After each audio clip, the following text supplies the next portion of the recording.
Tired of manually syncing data between Klaviyo and your other apps?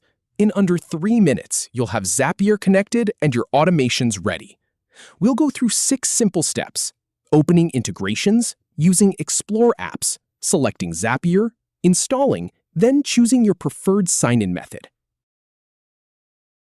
First, click on Integrations to get into the integration settings. Then click on Explore apps to browse the available integrations. Now, click on Zapier from the list to select it. Go ahead and click Install to add the Zapier integration.